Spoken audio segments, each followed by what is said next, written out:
débrief. On débrief. L'actualité politique décortiquée par les spécialistes. L'IDPS, pour avoir passé 38 ans sous le bois, ils ont fait l'école buissonnaire. Aujourd'hui, ils ont un problème. Ils n'ont pas cerné les fondamentaux de la gestion. Je sais que j'essayais de taxer de tous les mots. On débrief. Chaque jour, de lundi à vendredi, de 15h30 à 17h, suivez les journalistes analyser sans complaisance l'actualité. Écoutez, moi je suis de ceux qui pensent que l'Assemblée nationale doit finalement décider. Les élections, c'est question de confiance. Et comment peut-on politiser la CENI, qui est une institution éminemment politique?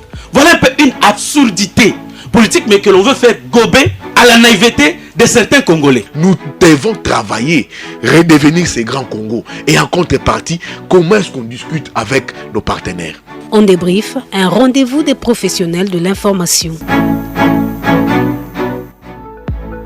On débrief avec Christian Moses Masunga.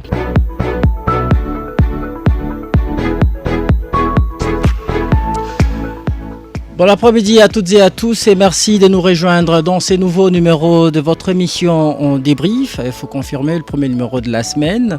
Émission réalisée et mise en onde par Yannick Mahamba sous la coordination de Simon Kabamba. Dans notre première thématique, nous allons parler de la prorogation du délai des dépôts des candidatures pour la députation nationale. La CENI a accordé 7 jours supplémentaires aux parties prenantes au processus électoral, soit du 16 au 23 juillet courant, en vue de constituer en bonne et due forme leur dossier des candidatures. La CENI indique cependant que certains bureaux de réception et de traitement des candidatures n'ont reçu aucun dossier. Qu'est-ce qui explique cette réticence dans les chefs de prétendants candidats? On en parle dans cette première thématique. Et puis nous allons aussi parler justice en deuxième lieu. 2500 nouveaux magistrats civils et militaires sont nommés par le chef de l'État. Ils sont appelés à combler l'ossature judiciaire et assurer le bon fonctionnement de celle-ci. Un effectif aussi important susceptible d'être revu à la hausse en 2024. Peut-on espérer voir ce dernier redorer l'image ternie de la justice congolaise? On en parle avec mes trois invités dans ces studios bleus de RTGA FM. Je suis avec Maître Yannick Mvumbi. Il est au cadre et communicateur de RCN, un parti de l'Union sacrée dans l'autorité morale, dans le président national, il faut le dire. Et Justin Bitakwira. Bienvenue en débrief, Maître Yannick Mvumbi. Merci Moses. Je salue les co-débatteurs. Je salue également les fidèles auditeurs qui vont nous suivre à ce net moment. Prière de recevoir aussi les salutations de l'honorable Justin Bitakwira. Vous faites bien de m'associer à cet échange républicain. Je crois que nous allons passer des bons moments. Moi j'aime un débat de qualité, un débat où la réflexion elle est profonde pour permettre à ce que notre peuple puisse comprendre ce dont il est question, vous voyez. Donc, je plaide pour un débat républicain. Merci, Maître Yannick Mvumbi. Nous avons aussi dans ces studios Gédéon Makolo. Il est communicateur de l'Alliance pour les changements de Jean-Marc Aboun. Bienvenue une fois de plus dans Débrief. Bonjour et merci Christian, merci pour l'invitation. Je tiens aussi à saluer tous les auditeurs qui nous suivent en ce moment. Sans oublier les abeilles de la République. Là, je fais allusion aux membres de l'Alliance pour le changement. Partout où ils nous entendent, ils nous suivent en ce moment. Je salue aussi le président national, honorable Jean-Marc Abounda Kabound. Pour votre concerne, je viens de le voir, je viens de là.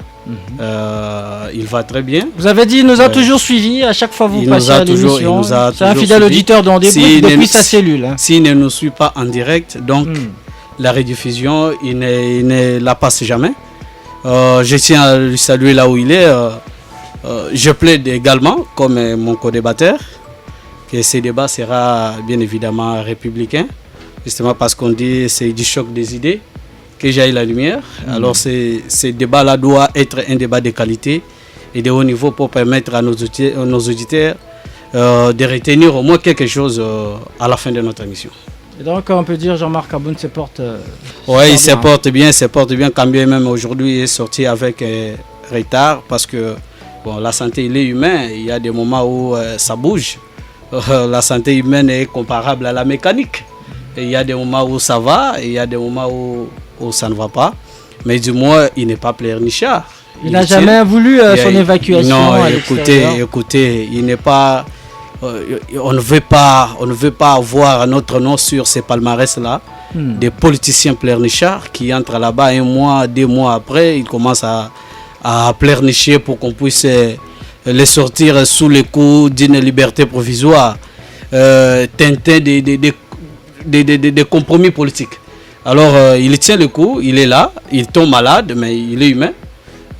Il ne veut pas fléchir devant certaines positions qui ne cadrent pas avec ses convictions. Il reste constant, 2 pieds dans les bottes, et nous pensons que demain sera meilleur. Merci Gédéon Makolo. Je rappelle que vous êtes communicateur d'Alliance pour les changements. Et secrétaire national en charge de l'éducation. Secrétaire national en charge de l'éducation. Vous cumulez plusieurs fonctions. Non, la fonction officielle, c'est secrétaire national en charge de l'éducation. Et communicateur. Bon, écoutez, vous savez que le boulot, je l'ai débuté depuis longtemps, avant même. Bien avant que vous soyez nommé. Bien avant même que le parti voie le jour. J'ai commencé à communiquer depuis 2019, quand ils ont accédé au pouvoir. Jusqu'à aujourd'hui, je reste à ses côtés justement pour vulgariser sa vision et permettre à tous les Congolais d'accéder à notre vision, d'accéder bien évidemment au planning, au programme de gouvernance de l'Alliance pour le changement. Merci Gédéon Makolo. Le dernier invité à vous présenter, chers auditeurs, il s'agit de Maître, lui s'appelle Carlos Moupili, il est avocat, Maître Carlos Moupili. Il est président national du Conseil supérieur suprême de la société civile. Merci pour la correction. Bienvenue en débrief, Maître Carlos Moupili. Je salue tous les auditeurs. Pouvez-vous vous approcher du micro? Vous saluez les auditeurs, vous avez dit. Oui. Et mes co-débatteurs, merci. Okay. Et vous-même. Merci beaucoup, Maître Carlos Moupili. Vous avez suivi nos 2 thématiques du jour, chers auditeurs. Et si vous voulez participer à cette émission, notre numéro de contact, c'est 097 30 50 850. 097 30 50 850. C'est notre standard. Jusqu'à 17h, on débriefe l'actualité. RTGA. Alors, rapidement, Maître Yannick Vumbi, je vous donne 2 minutes en guise de biscuits. Bien, je vous remercie énormément. En termes de biscuits, je voulais parler de la commune de Kisenso. Vous êtes toujours dans votre théorie de... Ça s'appelle comment? C'est quoi l'intitulé? Quelle théorie? De bonne mentalité. La constitution mentalité. Non, bon, aujourd'hui, je n'en parle pas. Merci de me le rappeler. Mais aujourd'hui, je voulais parler de la commune de Kisenso. Vous savez, il y a 3 mois déjà passé, le VPM de l'Intérieur, le ministre Kazadi, Peter, que je connais, il était venu à Kisenso pour résoudre cette question de l'insécurité. Les Koulouna font la loi dans cette partie de la capitale. Il est venu, 3 mois après, les mêmes choses reprennent. Alors, je ne sais pas si on n'avait pas trouvé des très bonnes solutions, mais moi, je savais qu'il fallait des réponses structurelles à cette question. Vous savez, vous entendez souvent parler de phénomènes qu'on a dans d'autres communes, mais si vous venez à Kisenso, vous allez être étonné. C'est extrêmement grave. Le phénomène Koulouna a atteint des proportions inquiétantes, à tel point que la population ne sait plus vaquer librement à ses occupations.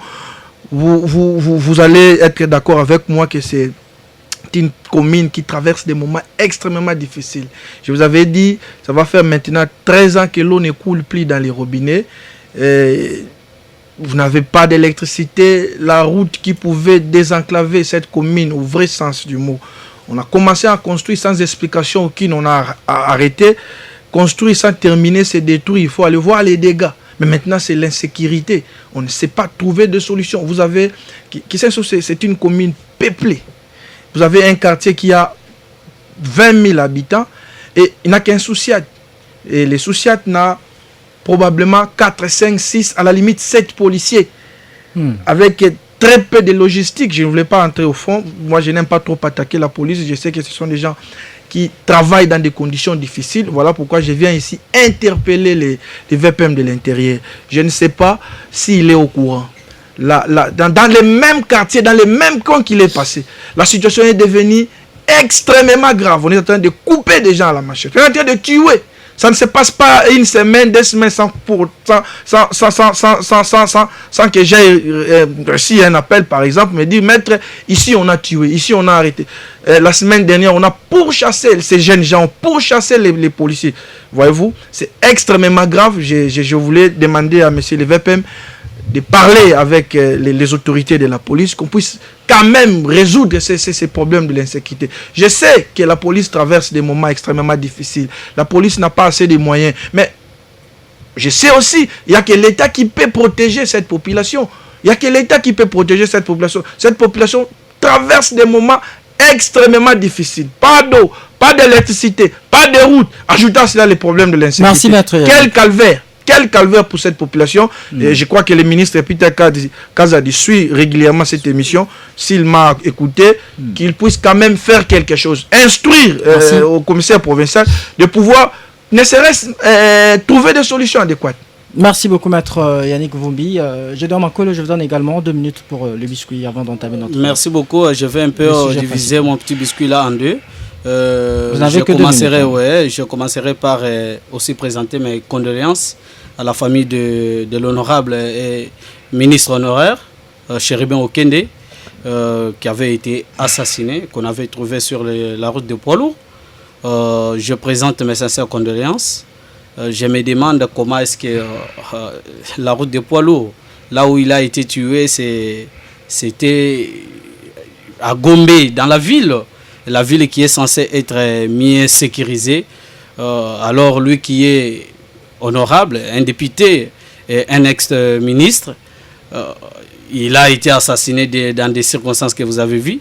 Je me pose alors la question de savoir qu'en est-il alors de nous, le petit peuple, et des Congolais qui circulent sans garde-corps, sans voiture. Donc c'est vraiment difficile, mais entre-temps, les questions me viennent en tête. Lorsque j'ai appris sa mort, je me suis posé certaines questions. Je me suis dit, mais comment une personne qui a été loyale de sa trempe peut se retrouver dans ces circonstances et connaître une mort aussi subite et sauvage comme ça.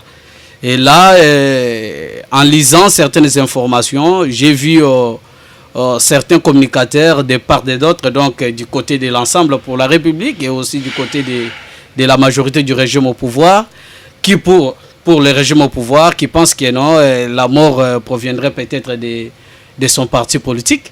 Et de l'autre, on parle d'un assassinat politique, c'est ce que Moïse Katumbi a parlé.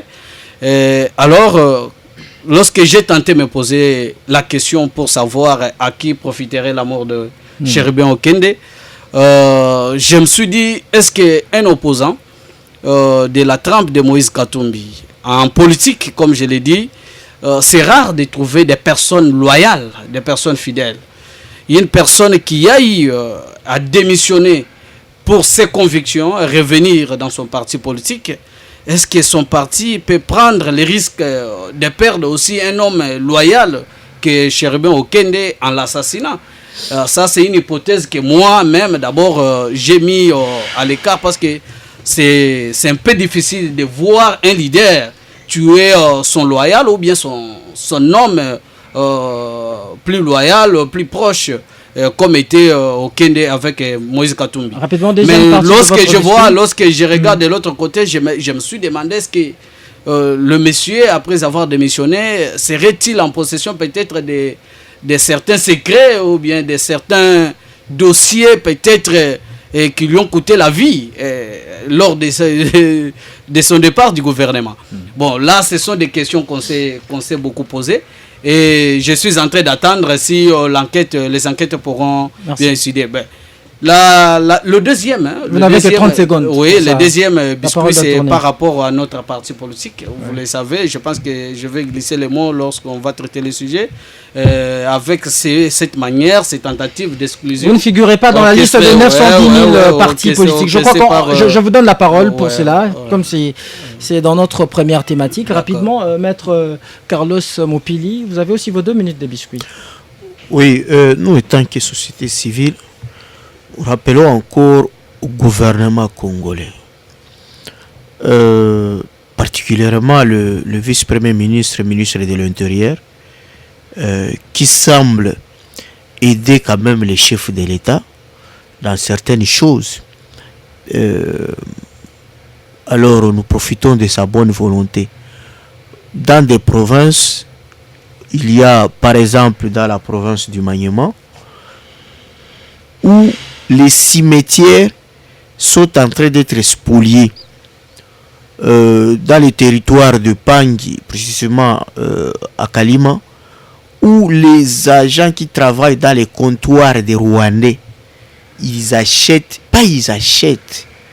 ils construisent la nuit dans le cimetière. C'est-à-dire, pour comprendre ça, ils veulent effacer de preuves. À Kinshasa, on comprend ça parce que quand on va au Congo central, vous allez trouver des tombeaux avec des mausolées qui sont plus beaux que même le village même. Cela veut dire quoi? Lorsque un peuple est attaché à sa terre, il doit respecter une tombe. Chez les Bantous, la tombe vaut plus qu'un certificat d'enregistrement. Parce que c'est à travers la tombe, lorsqu'il y a un conflit sur la terre ou la forêt, c'est là où on se dit je suis premier occupant parce que mon arrière-grand-père a été enterré là-bas. Donc lorsqu'il n'y a plus la preuve de la tombe, c'est qu'on n'est plus premier occupant. Donc les Congolais collabos du Rwandais qui veulent effacer les cimetières, ils savent qu'ils veulent effacer toute une preuve foncière et malheureusement, ce qui Kinshasa a besoin, c'est d'avoir les gouverneurs flatteurs, pas les gouverneurs qui travaillent très bien. Regardez mon confrère qui appelle le vice-premier ministre. Alors que c'est Ngobila, le gouverneur Ngobila, qui a un ministre de l'Intérieur provincial qui travaille, c'est le gouverneur Ngobila qui s'appelle Kinois, qui devrait faire ça, qui devrait aimer la population de Kinshasa. C'est inadmissible que nous avons un gouvernement provincial, mais qui ne fait pas un travail qu'on attend de lui. Donc, au Maniema, le gouverneur du Maniema doit prendre ses responsabilités pour que tous ces délinquants qui spolient les cimetières soient être mis hors d'état de nuire. Et ça, le ministre lui-même de l'Intérieur national peut prendre une circulaire. Il n'y a pas seulement spoliation, Maître Carlos, il y a aussi cohabitation avec les morts. Il y a les humains qui cohabitent aussi avec les morts dans plusieurs cimetières de la ville de Kinshasa. Ça commence aussi à arriver. C'est un constat. C'est-à-dire, mais là maintenant c'est grave parce que qu'est-ce qui se passe? Vous trouvez une tombe en carreau, mais on construit une maison et la tombe là devient maintenant la table à manger. Mais c'est inadmissible. Ce n'est pas bantou ça. Donc, merci. Nous devons travailler pour faire ça ensemble. Bon, s'il faut quelque chose, un mot par rapport à notre grand frère qui vient de nous laisser, honorable Chéribé Okende. Moi, je trouve que la question, on doit se poser.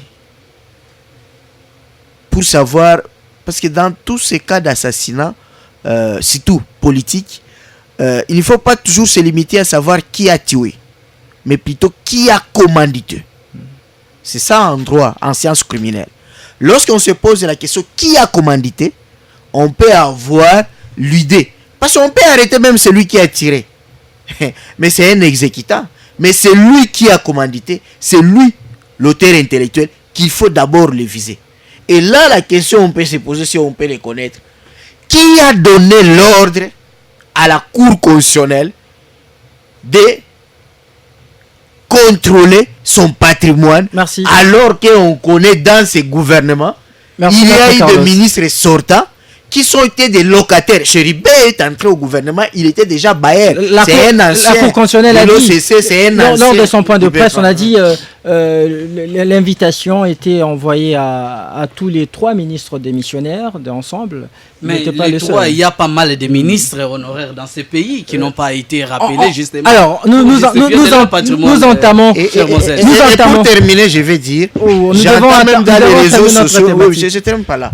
J'entends dans les réseaux sociaux, on veut faire des juges Sylvain Loumou, un bouc émissaire. Juge Loumou, pour ceux qui ne les connaissent pas, c'est un acteur de la société civile, un défenseur des droits des hommes. Merci, Maître Carlos. On cherche les vrais commanditaires ailleurs. Ok. Et il est presque connu. Nous entamons notre première thématique. Nous entamons déjà notre première thématique. Permettez-moi de glisser vous allez souffrez que je vous prive.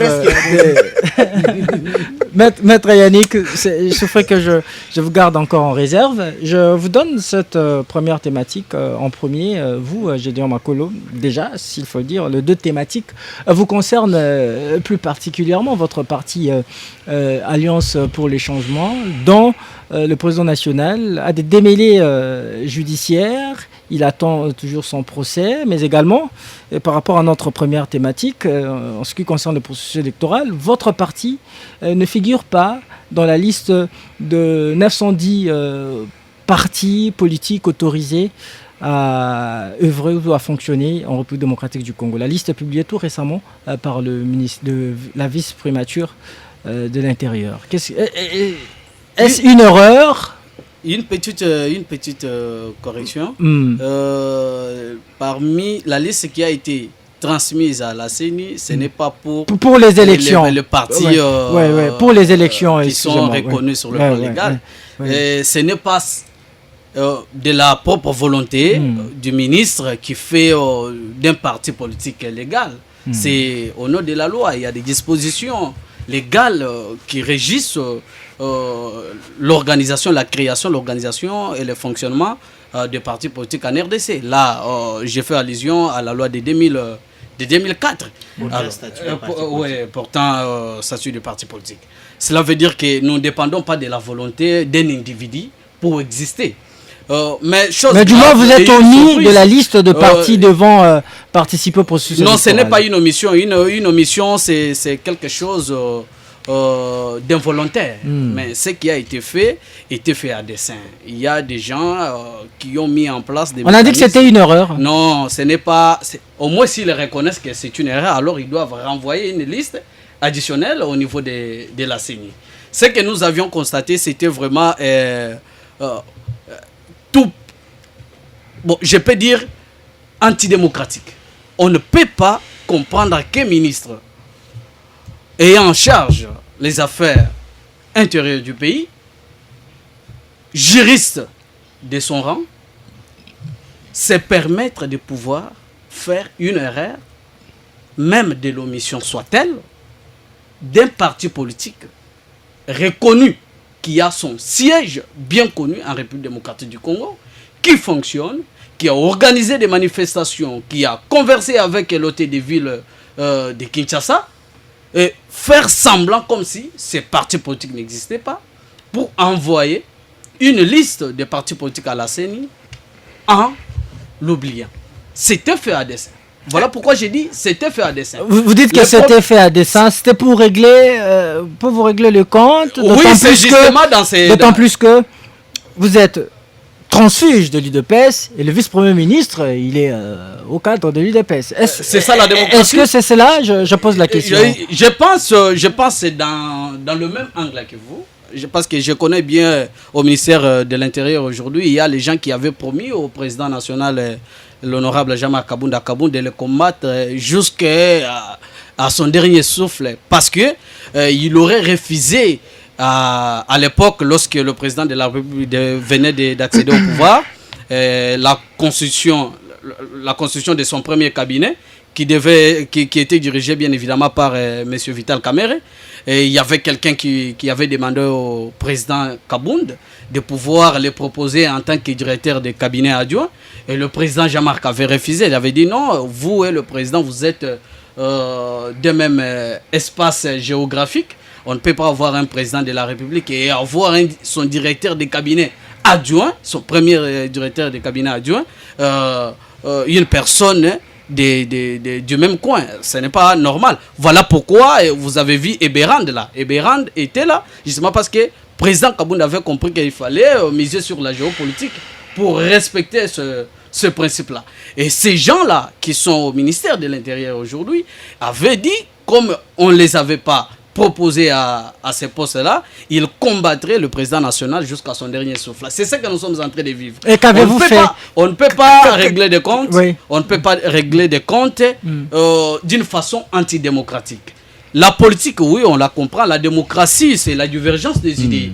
Alors, ce qui est normal, c'est de pouvoir se conformer à la loi. Si vous avez des idées contraires, moi j'ai les miennes contraires, ce qui peut nous mettre ensemble, c'est la loi. Nous avons une loi, excusez-moi Christian Moses, et je dois un peu éclairer la lanterne de beaucoup d'auditeurs.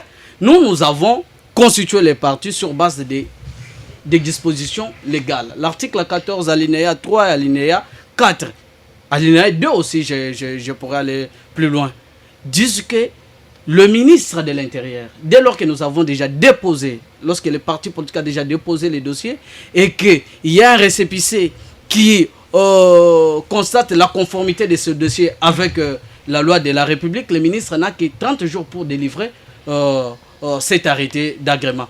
Lorsqu'il ne le fait pas, lorsqu'il trouve qu'il y a une erreur, il doit recourir aux membres fondateurs, leur demander de pouvoir corriger cette erreur. Ou compléter. Oui, ou compléter. Lorsque il n'y a aucune erreur, le ministre doit signer. S'il ne signe pas dans le délai de 30 jours, le parti est réputé légal et il doit commencer à fonctionner. Et là, on redonne encore au ministre 15 jours pour délivrer cet agrément au parti politique.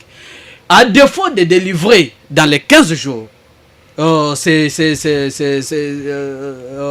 quoi cet arrêté?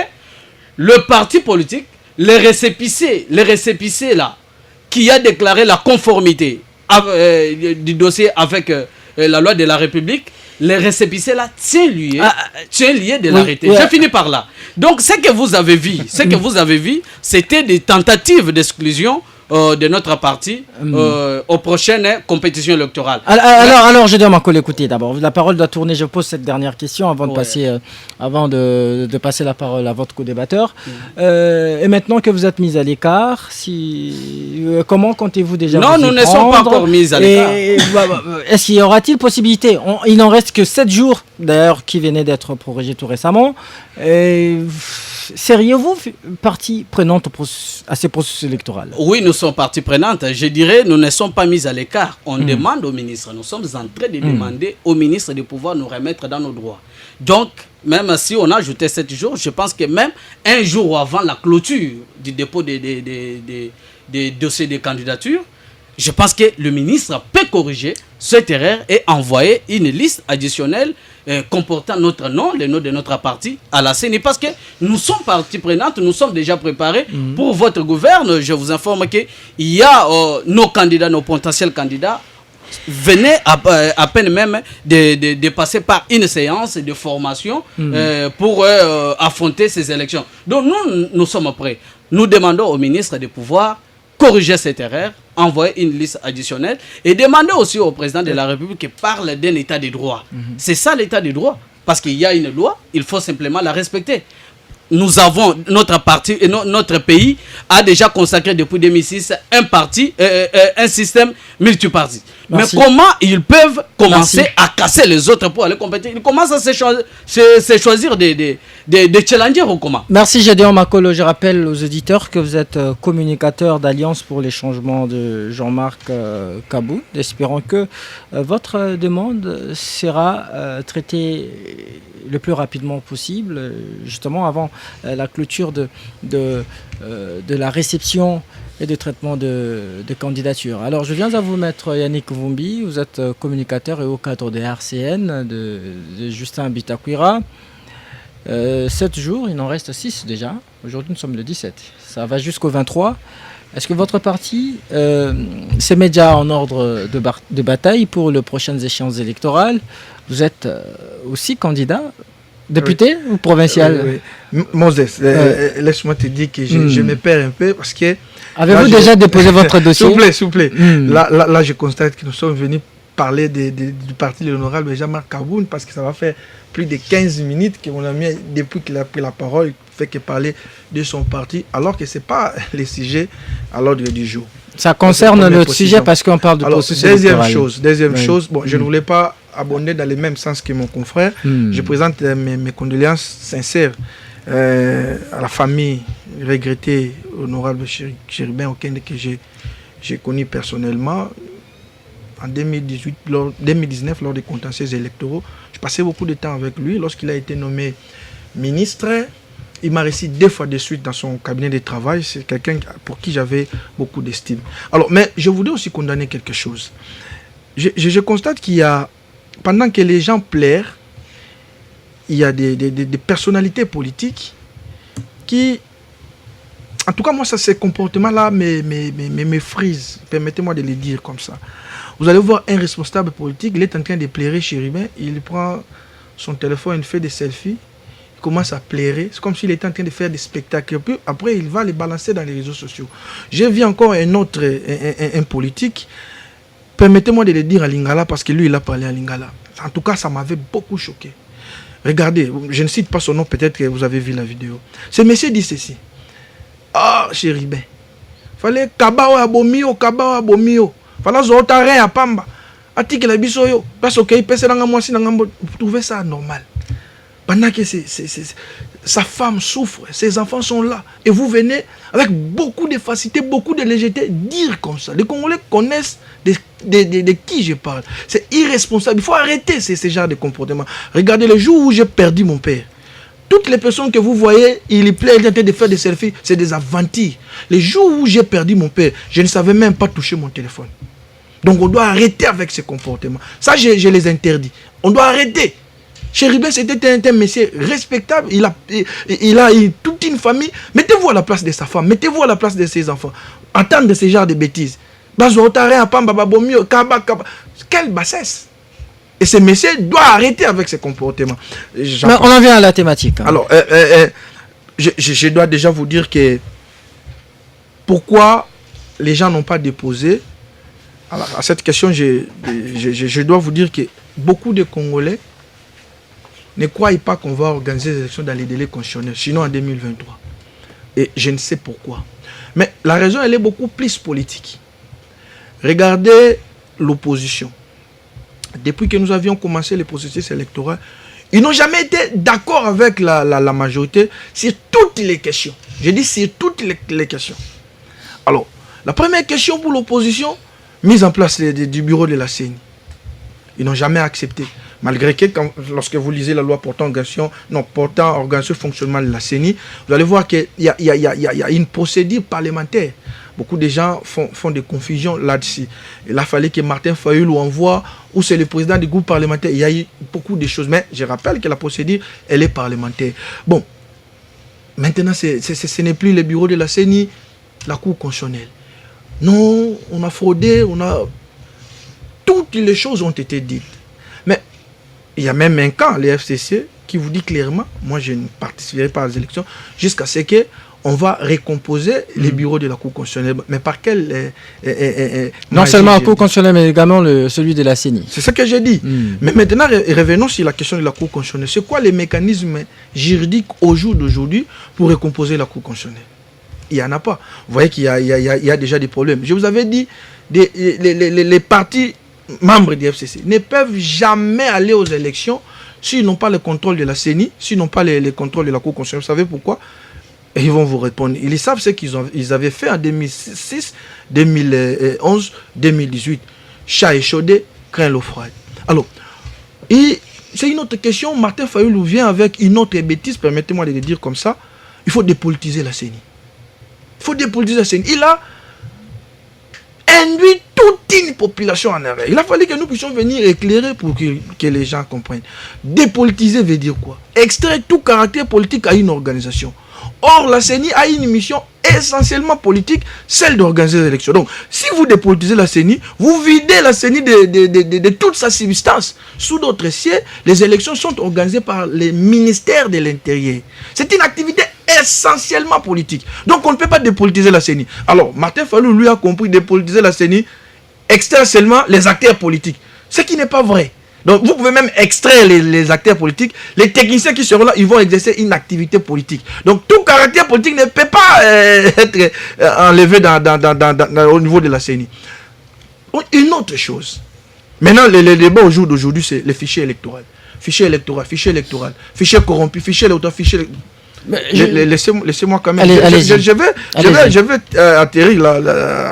Non, je vais juste soulever un point. S'agissant de la récomposition du bureau de la Cour constitutionnelle, de la Cour constitutionnelle, demandée par la femme politique de Joseph Kabila à l'IFCC.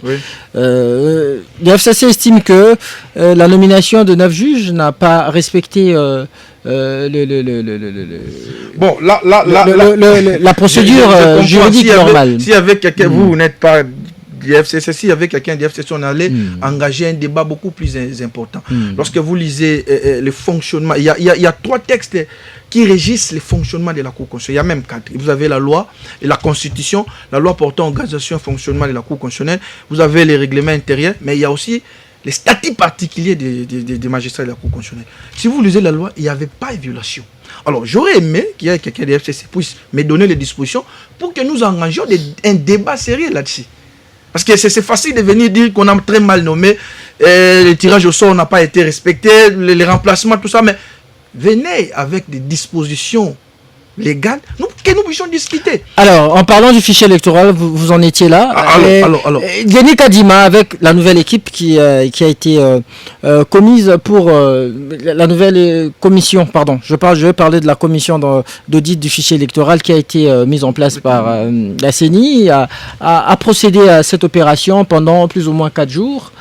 Et ce que demande l'opposition, c'est exactement revoir, révisiter ces fichiers électoraux pour qui ce n'est pas crédible. Il demande qu'un cabinet, un cabinet neutre de renommée internationale puisse procéder à cette opération-là.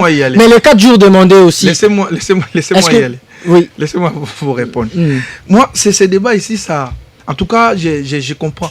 Je vais vous donner un ouvrage écrit par les professeurs, un Congolais, La République des inconscients. Et encore un autre professeur qui a écrit D'un état bébé à un état mature. Et quand vous regardez la plupart des revendications des opposants, vous allez dire qu'apparemment ce sont des bébés. Venons-en sur la question de l'audit du fichier électoral. La CENI, déjà il faut dire qu'il n'y a aucune disposition légale qui contraint la CENI à faire l'audit du fichier électoral. Mais c'est pour des raisons de transparence électorale.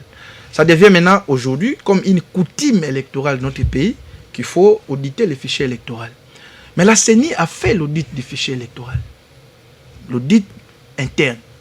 Non, ce n'est pas satisfait. Il faut faire recours aux experts internationaux. On a lancé appel d'offres, on a recruté, les experts internationaux sont venus. Ils ont fait l'audit du fichier électoral. On a enlevé le doublon, on parle d'individus. C'est même ça les débats. Voilà pourquoi j'ai dit que c'est des bébés. Aujourd'hui, même l'OIF n'a pas un cabinet d'expertise en matière d'audit électoral. Ça n'existe pas. Partout au monde, il n'y en a pas. On prend toujours des individus qu'on en met dans les cadres de l'OIF. Et qui représentent justement ces institutions. Mais c'est ce que je vous dis. Donc, le cabinet est composé de personnes. Quand on dit cabinet d'expertise, cela veut dire quoi? Il n'y a pas un cabinet au jour d'aujourd'hui spécialisé en matière d'audit du fichier électoral. Mais moi, je vais peut-être vous étonner. Qui finalement audite le fichier électoral français? Qui finalement audite le fichier électoral rwandais? Pourquoi on doit seulement venir, que les étrangers viennent auditer les fichiers électoraux congolais? En tout cas, moi sur cette question, je ne suis pas d'avis. Mais regardez, est-ce que c'est vraiment ça le vrai débat? En 2018, l'OIF avec ses experts, ils sont venus auditer les fichiers électoraux. Est-ce pour autant, Martin Fayulu n'a pas revendiqué la vérité des urnes? Est-ce que c'est ça les vrais débats? Audit ou pas? Parce que dans la tête des opposants, il y a tricherie, il y aura tricherie, il y aura tricherie, il y aura tricherie. Donc, quoi que c'est pas vrai. Je vais chuter par là, quoi que c'est pas vrai. Bon. Mais l'OIF a audité les fichiers en 2018. Mais ça fait, comment dire, est-ce que l'opposant Martin Fayulu n'avait pas revendiqué la vérité? Je donne cette question. Vous chutez avec cette question. Il s'observe un faible engouement dans le BRTC, le Bureau des réceptions des traitements des candidatures, ici à Kinshasa, mais également en province. La CENI a même signalé que certains BRTC n'ont jusque-là reçu aucun dossier de candidature pour des raisons évoquées par le parti prenant au processus électoral. Je cite notamment la constitution de leur dossier des candidatures, les difficultés logistiques des communications, des programmes des vols, etc. Est-ce que tous ces défis auxquels sont confrontés le parti prenante seront relevés dans les 7 jours supplémentaires? Bon, moi je vous avais dit déjà, la plupart des Congolais ne pensent pas qu'il y aurait élection dans les délais constitutionnels. La plupart des Congolais. Il y a réticence. Oui. Et puis, deuxième chose, c'est que les Congolais aiment toujours ce qu'on appelle les nzombo le soir. Ce n'est pas seulement pour cette année, même en 2011, en 2018, c'est les 2 derniers jours que vous allez voir des Congolais s'empresser, venir déposer. Mais il se pose aussi un problème.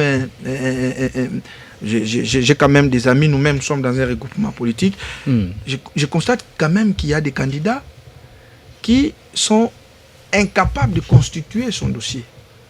Il y a aussi cette problématique a été relevée par la CENI. Exactement, ils sont incapables de constituer le dossier. Maintenant, il y a des commissions juridiques qui sont mises en place pour aider les candidats à...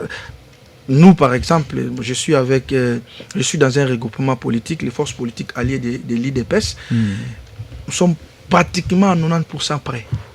Pratiquement à 90% prêts. Merci. Nous allons déposer parce que nous croyons que... Vous n'avez pas encore déposé, votre parti politique. Nous allons déposer. Vous attendez aussi le faire in extremis. C'est ça que je vous dis. C'est ça que je vous dis. À 90%, nous sommes prêts. Parce qu'il faut... Regardez, nous sommes dans une élection...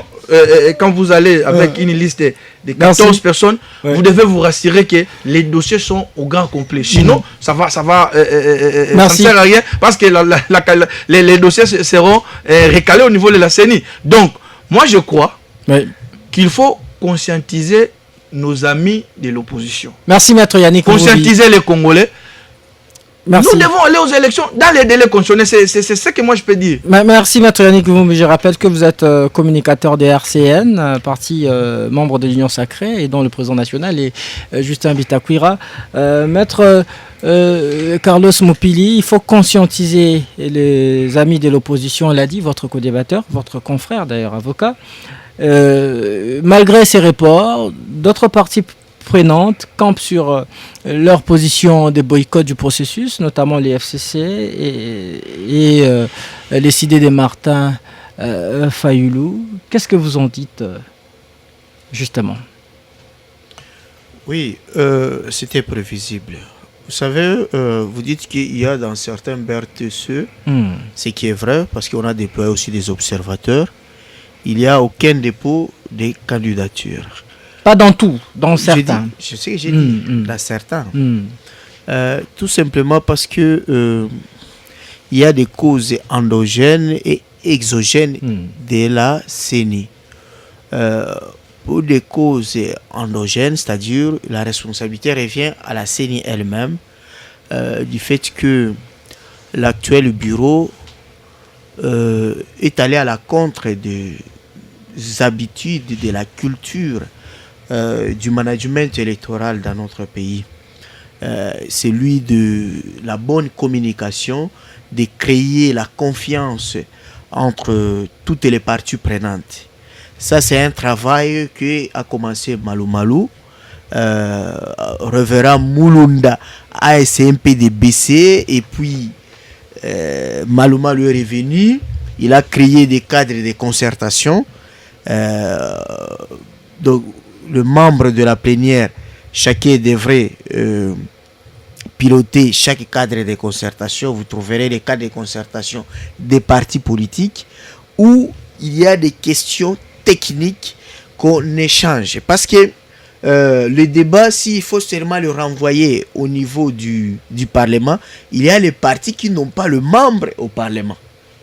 Alors, mais le cadre de concertation, c'est un espace technique créé par la CENI où les partis politiques envoyaient leurs experts, discuter sur des questions importantes et même apprendre certaines ces informations telles que même le complément des dossiers. Tout ça s'apprenait dans les cadres de concertation. Il y a les cadres de concertation des partis politiques, cadre de concertation de la jeunesse, cadre de concertation des confessions religieuses, il y a les cadres de concertation de la société civile dont moi je suis porte-parole, il y a les cadres de concertation des femmes, mais malheureusement depuis que le bureau des Kadima est là, ces cadres ne fonctionnent pas parce que selon le président Kadima, il n'y a pas d'argent. Parce que l'argent de sensibilisation, c'est en termes de millions, mais le bureau se sert de cet argent parfois pour combler certains déficits logistiques et financiers. Et comment entrevoyez-vous la suite du processus électoral malgré ces défis logistiques et financiers, comme vous avez dit? Y aura-t-il nécessité de finalement aboutir à un consensus entre parties prenantes pour qu'il y ait de bonnes élections? Non, la question ici, des élections inclusives. La question ici, c'est quoi? Vous savez, il y a parfois l'arbitre. On lui donne les sifflets. Mais est-ce que vous ne suivez pas sur de match? Si un match est crispé, mais l'arbitre parle, non? Il enlève les sifflets et il appelle les deux capitaines pour le prodiguer des conseils. C'est le rôle sociologique d'un arbitre. La CENI, c'est un arbitre. Mais un arbitre qui n'est pas en contact, en communication avec les parties prenantes. Nous avons essayé plusieurs fois de rappeler ça au président de la CENI, qui vient de la société civile électorale. Parce que le président de la CENI n'a jamais été même président d'un bureau de vote, ni président d'un centre d'inscription.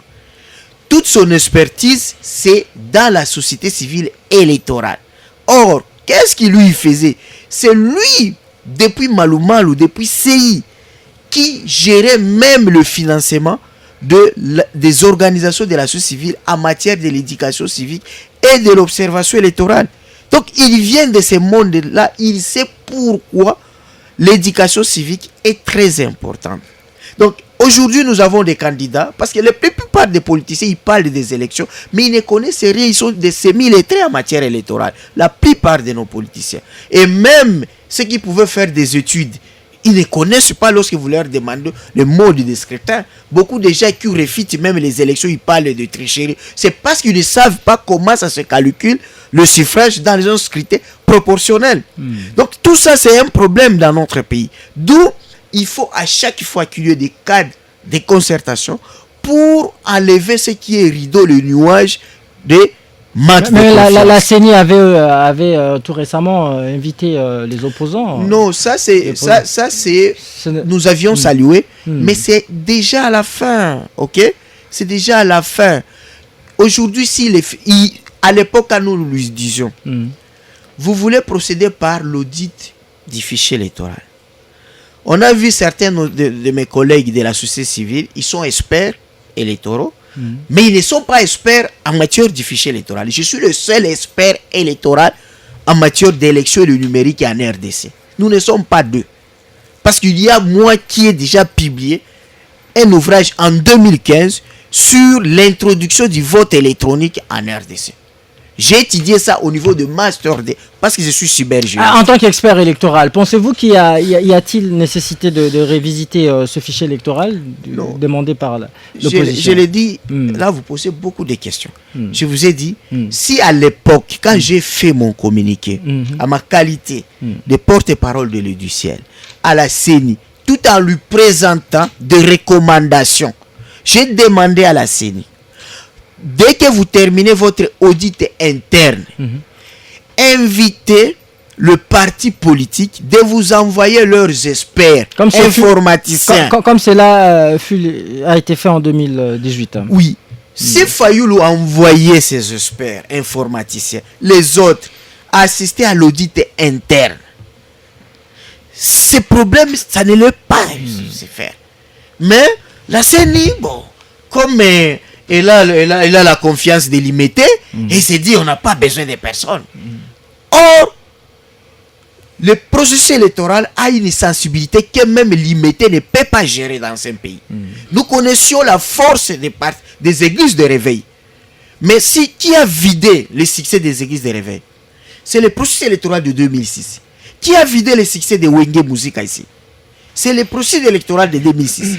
Tout simplement parce que les musiciens ont chanté pour un candidat et fini leur carrière. Ouais. Alors, deuxième cause, la cause exogène.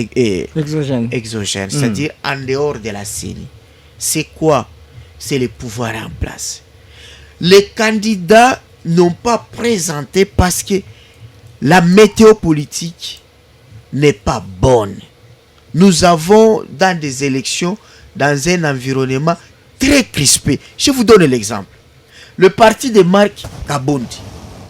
Vous croyez vraiment Marc Kabondi en détention, il peut mieux gérer son parti politique, préparer les dossiers de candidature, d'abord sélectionner ses candidats.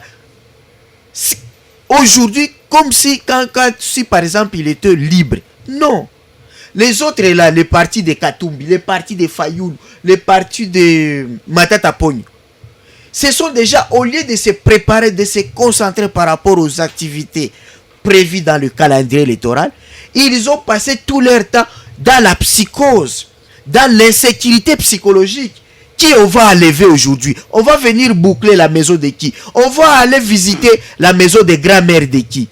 Tout ça, ça n'a pas donné un environnement paisible aux différents partis politiques de préparer leurs dossiers. C'est pourquoi nous demandons ceci à l'actuel régime, gouvernement, au ministre des Finances. Je ne sais pas s'il aura aussi des possibilités pour donner les moyens à la CENI. Parce qu'avec aujourd'hui la planche à billets où les taux montent comme on n'a jamais vu, comme nous vivions dans les années 1994-95, à l'époque des fêtes de Maréchal Mobutu, parce que là, Maréchal Mobutu était dans son village à Kawele. Mais ici, les dollars montent alors qu'on a un président qui tient des réunions qu'on appelle des conseils des ministres chaque vendredi. Et on a une gouverneure de la banque qui est venue de la Banque mondiale, mais on ne comprend plus rien. Donc, nous avons une CENI qui souffre aussi sur le plan logistique et financier. Ça, il faut le dire. Parce que c'est pour la première fois de voir une CENI qui organise la révision du fichier électoral avec la vieille logistique, avec des véhicules laissés par Nanga.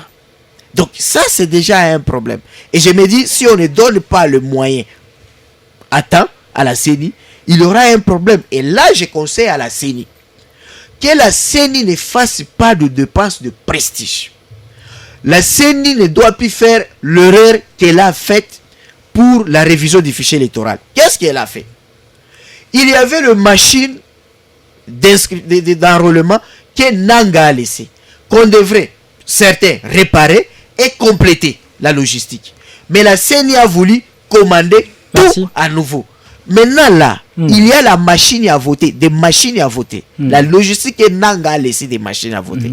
C'est le moment que la CENI doit faire l'état des lieux. Combien de kits qui sont encore en bon état, combien de kits qu'il faut réparer et combien de kits qu'on doit ajouter. Ça va nous aider à affaiblir ou à amoindrir de dépenses publiques. Merci beaucoup. Et on peut quitter de 400 millions jusqu'à même à 150 millions et on organisera les élections.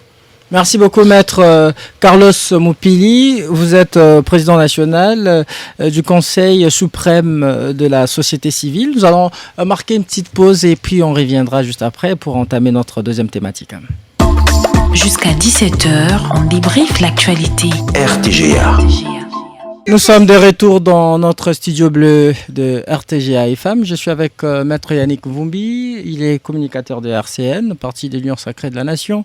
Je suis également avec Gédéon Makolo, communicateur de l'Alliance pour les changements et parti de l'opposition, dont le président national est Jean-Marc Abound. Et je suis également avec Maître Carlos Moupili. Il est président national du Conseil suprême de la société civile. On en vient maintenant à notre deuxième thématique avant de lire vos messages, chers auditeurs. 2500 nouveaux magistrats civils et militaires sont nommés par le chef de l'État. Ils sont appelés à combler l'ossature judiciaire et assurer le bon fonctionnement de celle-ci. Un effectif aussi important susceptible d'être revu à la hausse en 2024. Peut-on espérer voir ce dernier redorer l'image ternie de la justice congolaise devant les nouveaux magistrats? Le président de la République avait lancé le week-end dernier au Palais du Peuple un appel ultime à la renaissance de la justice voulue et attendue, voulue et attendue de tous, une justice qui assure et rassure. Alors, l'État a aussi de l'obligation vis-à-vis des magistrats, c'est-à-dire le mettre dans des bonnes conditions, leur rendre leur noblesse, ou soit leur lettre de noblesse, s'il faut le dire. Maître Yannick Mvumbi, n'est-ce pas cela? Vous avez 3 minutes pour... Bon, merci, cher Mongès. S'il y a des gens qui connaissent mieux les magistrats, ce sont les avocats. Plus d'une fois sur ton plateau, je l'ai dit, en tout cas, nous connaissons tous les mots qui rongent notre justice. Mais plus d'une fois sur ton plateau, je l'ai dit, il fallait recruter les magistrats parce qu'avant la toute dernière nomination des magistrats, ils étaient, en tout cas, pas plus de 3000. C'est une population de plus de 90 millions, bientôt 100 millions d'habitants. 3000 magistrats. Conséquence, vous allez dans d'autres coins et recoins du pays, vous ne trouvez même pas un seul magistrat. J'étais au développement rural, j'ai fait plus d'une fois l'arrière-pays et je sais de quoi je parle. Et donc, j'ai plaidé cette cause pour qu'on puisse recruter les magistrats. Déjà, les magistrats, ne voyez pas seulement les magistrats de Kinshasa, ce sont des gens qui travaillent dans des conditions extrêmement difficiles. Pour la plupart, ils n'ont même pas de frais de fonctionnement. Il y a la corruption, ça il faut le dire, l'absence de la conscience professionnelle et beaucoup de choses. En son temps, sous le régime du président Kabila, j'avais condamné ce qu'on avait appelé les états généraux de la justice. On n'avait pas besoin d'aller jeter l'argent pour... dire ce qui ne va pas dans notre justice. C'est connu, même quelqu'un qui ne fréquente pas les milieux judiciaires, il sait. Bon, maintenant qu'on a nommé plus de 3000, ce sont des jeunes. Moi, je me félicite déjà, parce que nous avons d'abord un défi, si les plans du point de vue humain, il fallait, du point de vue capital humain, pardon, il fallait nommer, il nous faut au moins 15 000 magistrats pour essayer de résoudre de tant soit peu les problèmes des justiciables. Maintenant, ils sont, on a nommé 2500, 2300. On en est à 7000 et quelques. Je ne crois pas qu'on en est à 7000 parce que si mes sources ne me trahissent pas, les magistrats n'étaient pas, avant la nomination de 2300, ils n'étaient pas à 3000. C'était dans les 2300, 2900, 2800. Donc si vous faites des calculs, c'est dans les 5000, 5000. Il faut d'ici 2024, il faut qu'on atteigne le seuil d'au moins, de plus en moins, 8000 magistrats en raison de un magistrat pour 7000 habitants. Bon, selon les statistiques. Je ne sais pas de quelle statistique dont vous parlez, je ne sais pas, mais il nous faut quand même des magistrats. Je m'en tiens au discours du président du Conseil supérieur de la magistrature. Bon, je vous le conseille. Puisqu'on a recruté des magistrats, il faut, moi je l'ai dit, il faut formater les esprits des Congolais. Merci. Laissez-moi, les 3000, il faut formater les esprits. Vous savez, la corruption. Les jeunes magistrats qui sont venus, certains, nous étions avec eux, des avocats, ils sont allés là-bas, mais on doit lutter contre la corruption. Et la corruption d'abord au sein de la magistrature, c'est un fléau qui détruit notre justice. Mais évidemment, il faut les former. Il faut continuer la formation. Vous avez des magistrats qui ont 20, 30 ans de carrière, ils pensent devoir tout connaître. Ils ne sont plus formés. Et ce n'est pas ça, le travail, ce n'est pas ça la justice. La justice élève une nation. C'est vrai, le président a nommé. C'est vrai, on a donné de l'emploi, mais ils doivent rendre service. Rendre service, c'est éviter toute mauvaise chose qui peut compromettre votre Merci, maître. En même temps, demander au président de la République j'ai suivi aussi les présidents du Conseil supérieur de la magistrature. Il dit que les chambres disciplinaires fonctionnent. À chaque fois que le Conseil supérieur de la magistrature dépose les dossiers pour, par exemple, révocation des magistrats. Merci, maître. Vous êtes en train de me presser. Permettez-moi, souffrez que je vous retire la parole parce qu'on n'a plus assez de temps. Maître Carlos Mopili, vous avez suivi votre confrère qui a également soulevé un élément important, un problème qui ronge aussi la corporation de magistrats, la corruption. Et si cette dernière, je parle de la corporation de magistrats, n'arrive pas à sanctionner ou à dénoncer leurs collègues brebis galeuses, cela représente, n'est-ce pas, un obstacle ou un frein pour un État voulu de droit? Oui, c'est que pour résoudre le problème, c'est 3 axes. Premier axe sur la formation. Deuxième axe sur l'environnement. Troisième axe sur la sanction. J'explique. Le premier axe, la formation. Qu'est-ce qu'il faut faire? Il faut attaquer le mal à la racine. Ce que les facs des droits, j'ai suivi le ministre de Lucie Mouindo dire il va fermer certaines facultés des droits, toute l'étendue du pays, qui ne sont pas viables. Après, ceux de la médecine. Oui, mais je lui ai demandé d'ajouter les critères de la viabilité morale. Par exemple, la faculté des droits de l'UNIKIN, la faculté des droits de l'UPC peuvent être aussi fermées au nom de viabilité morale. Qu'est-ce qui se passe? Lorsqu'un professeur de droit, il commence à donner des cotes irrégulières selon la liste de sa tribu, vous préparez quoi? Les futurs magistrats qui vont commencer à rendre justice sur base du tribalisme. Lorsque vous êtes étudiant de droit, vous voyez aujourd'hui tout celui qui a le mounière passer facilement la classe. Lorsqu'hier on voyait certains qui étaient des gouverneurs dans des provinces, mais qui ont terminé à la faculté des droits, alors qu'ils étaient des gouverneurs, on ne sait pas s'ils étudiaient au téléphone, avec distinction.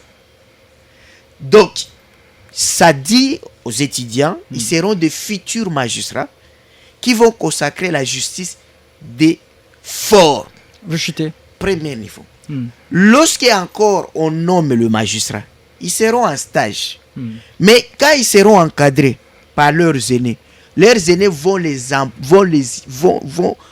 les former dans la tracasserie judiciaire, malheureusement. C'est ce qui s'est passé avec la génération de 2010. Rapidement, vous chutez, maître. Deuxième axe, environnement. C'est-à-dire, il faut quand même penser aux magistrats que seul le pouvoir judiciaire n'emploie que le minimum un licencié.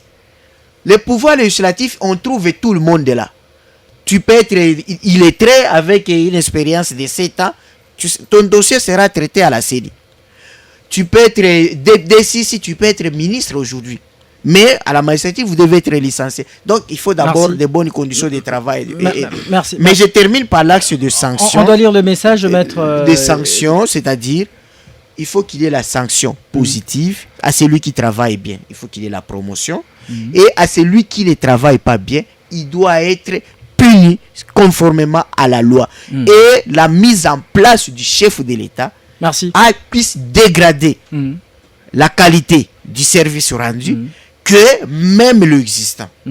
Gédéon Makolo, vous avez toujours qualifié la justice comme étant un levier politique pour régler des comptes aux adversaires politiques. Vous êtes de l'opposition. Les 2500 nouveaux magistrats vont quand même... je ne pense pas qu'ils seront dans le même système que vous, selon vous, que vous décriez. Le système judiciaire. Je pense que j'ai aussi 3 minutes. Allez-y rapidement. Bon, je dirais d'abord à M. Carlos que Jean-Marc Kabound était en prison, cela ne l'empêche pas que nous puissions préparer nos dossiers pour aller présenter au niveau de la CENI. Et à mon ami qui est en face, Maître Yannick la Rovombi. première réticence des candidats, c'est justement cette affaire-là des manques de financement de la CENI. Ça, il faut aussi le souligner. Jusqu'alors, la CENI n'a pas encore bénéficié des moyens. Non, mais la CENI a relevé les problèmes de communication, des routes, et des irrégularités dans les processus d'enrôlement qui ont eu leur impact sur les fichiers électoraux que nous sommes en train de contester tous les jours. Ça, vous en savez quelque chose. On n'a pas beaucoup de temps pour en parler. Mais concernant les 2500 magistrats qui ont été nommés par le chef de l'État, mais mon frère Christian, le problème ce n'est pas le problème de l'individu, c'est un problème des systèmes. C'est le système qui a un sérieux problème ici. Le système qu'il fallait casser. C'est cercle vicieux qui entraîne tout le monde dedans. Il n'y a que ceux qui ont des mentales forts qui résistent comme notre président national a dû résister. Le problème c'est que le système qui est mis en place et que le président de la République a trouvé qu'il était censé lui casser, qui n'a pas réussi parce qu'il a déploré, il a dit non, écoutez, la justice ne pouvait pas changer de matin, midi, soir sans qu'il ait fait quelque chose. L'appareil judiciaire aujourd'hui connaît ces sérieux problèmes-là de corruption, des manques de conscience professionnelle, comme il a dit, mafia. Donc c'est un système où se passe tout ce qu'on appelle mal là-bas. Alors le président de la République devait amener une certaine vision pour pouvoir casser ces cercles vicieux qui n'a pas réussi. Il a parlé de la Renaissance. Les 2500 qui sont venus, croyez-moi, ils vont se noyer encore plus dans ces histoires. Non, je ne suis pas un prophète de malheur. Pourquoi toutes ces imprécations? Vous pensez que ce pays ne peut pas se relever? Allez-y, rapidement. Je ne suis pas un prophète de malheur. Le problème, c'est quoi? Il fallait que le président de la République soit d'abord lui-même, en tant que magistrat suprême, un exemple de justice. Merci. Aujourd'hui, nous voyons les prisonniers politiques, notamment mon président national, honorable Jean-Marc Kabound, qui croupit derrière les barreaux, alors qu'il n'avait rien fait. Merci. Maintenant, lui-même, vous avez vu tous les dossiers judiciaires qui se sont coulés en termes des détournements des deniers publics. Ont été libérés. Certains ont dit là-bas qu'ils ont été libérés par le président. Il fallait remercier. Merci Gédéon. On doit quand même lire le message des auditeurs. Permettez-moi. J'ai donné quelques... Non, mais vous n'avez plus le temps. J'ai lu quelques... Merci. Bonjour RTGA. Le président de la CENI joue le jeu de l'UDPS qui n'a pas jusque-là déposé ses candidatures. Il attend le dépôt de ses amis de l'UDPS pour clôturer. Il dit pour clôturer les dépôts. Jacques Depuis Upen. Autre message. Bonsoir Moses, Maître Vumbi pleure l'insécurité. Pourquoi? Vous êtes au pouvoir. Comme vous n'avez pas réussi à sécuriser le peuple, vous n'avez pas donné à manger à ce peuple, vous avez échoué à tous. C'est coup ça depuis l'immédiat. Autre message. Bonsoir Christian Moses, on peut ou n'est pas prolongé. Nous attendons à l'audit extérieur du fichier électoral pour savoir ce qui est caché dans ces fichiers de Kadima. S'il y a des monstres, nous les saurons. Sinon, voilà. Un message d'aide Bambela depuis Kanlouka. Deux derniers messages pour peut-être clôturer. Bonsoir Moses. Tout on met sur les dos des opposants, la montée du dollar, la vie chère, pas de courant ni de l'eau, et même si les opposants sont assassinés, c'est toujours eux qui s'entretuent et qui bloquent Fatih et leur fête la francophonie. Cette union sacrée trompe que ces régimes de médiocres et des kidnappeurs dégagent, c'est assez Tokufimingi, pardon Fatih, Papi depuis Limba. Dernier message. Salut chers confrères. Voilà, Christian et les invités, je compatis avec la famille biologique de politique de Chéribon Kende. Selon le procureur, Chéribon Kende est assassiné de la balle. Comment conclure ainsi que la justice interpelle ce procureur? Un long message de Benoît Guélor Toumba depuis la commune de Ngaliema. qu'on ne sait pas tout lire. C'est la fin de cette émission. Pas de conclusion. L'émission est terminée. Malheureusement, Maître Yannick Vumbi. L'émission est terminée. Je ne sais vous accorder les derniers mots. Une émission que vous allez suivre tout à l'heure à 22h30 en rediffusion. Et aussi, vous allez suivre cette émission dans les heures qui suivent sur notre chaîne YouTube Sans Répit Télévision. Derrière les images, c'est Guillaume Kakwende. Et la réalisation et la mise en onde sur FM, c'est grâce à Yannick Mahamba. Merci de votre fidélité à RTG FM. Restez avec nous et bonne suite de nos programmes. On se retrouve déjà demain pour un nouveau numéro, bien entendu avec Derrick Atola. À très vite. RTG.